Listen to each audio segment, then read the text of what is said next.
Pour la 9e édition de la Fête de la Corniche, cette année, le comité de pilotage a décidé de choisir Odile Durousseau. Odile Durousseau est une plasticienne, sculpteur, qui va installer tout le long de cette corniche basque des œuvres monumentales, spécialement créées pour la circonstance. Pourquoi cette fête de la corniche? Eh bien, pour permettre aux habitants de s'approprier le lieu, de le voir d'une autre manière, à travers une présence scientifique forte, des ateliers seront proposés, et en même temps un regard artistique, puisque cet artiste nous permettra de porter un regard sensible sur ce paysage magnifique. Je m'appelle Odile Durousseau, je suis peintre sculpteur et dans mon travail, je crée les œuvres pour faire le lien entre l'environnement, l'art, l'histoire et l'éducation, et l'humain. Ce sont mes points de recherche depuis des années et en venant à Abadia, j'ai trouvé tous ces axes-là rassemblés avec le château d'Abadie et le fait que Abadie ait amorcé tout ça depuis le 19e et que ça dure jusqu'à maintenant, je trouve ça assez touchant. Je suis installée dans les serres municipales d'Hendaye et je prépare mes grandes sculptures là, étant donné leur volume. J'ai préparé 40 sculptures sur le thème du lien entre l'homme et la nature. Et sur les 40 sculptures, 16 vont être réalisées par les habitants, adultes ou enfants.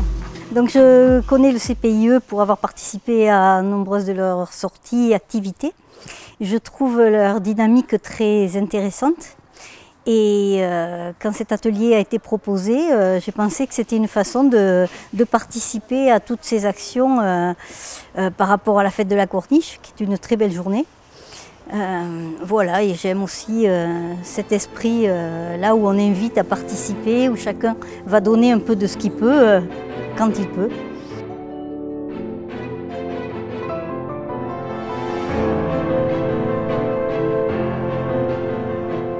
On a mis 3 jours à installer les œuvres sur la corniche et autour du domaine et du château.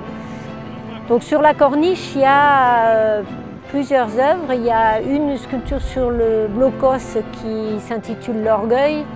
Pour moi, c'est la capacité qu'a l'homme de se croire au-dessus de tout et pouvoir tout maîtriser et ne pas tenir compte de l'environnement qu'il y a autour de lui.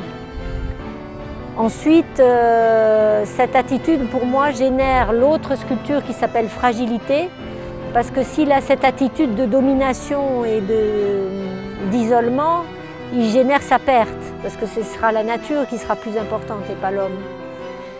Donc cet homme bascule, c'est la sculpture qui était au niveau des treuils.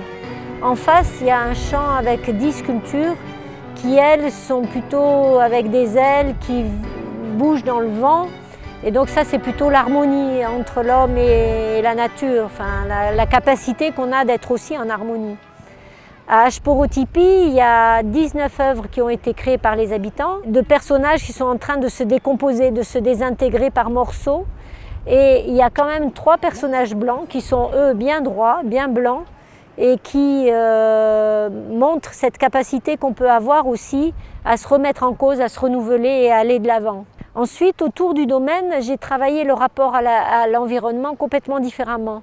Là, au niveau du domaine et du château, c'est plutôt des arbres, des végétaux. Donc là, j'ai travaillé des formes souples comme des troncs, comme du végétal. C'est plus la même technique. Donc ce sont toujours des êtres humains qui ont un rapport, quel que soit sur la corniche ou au domaine et au château, un rapport avec la nature.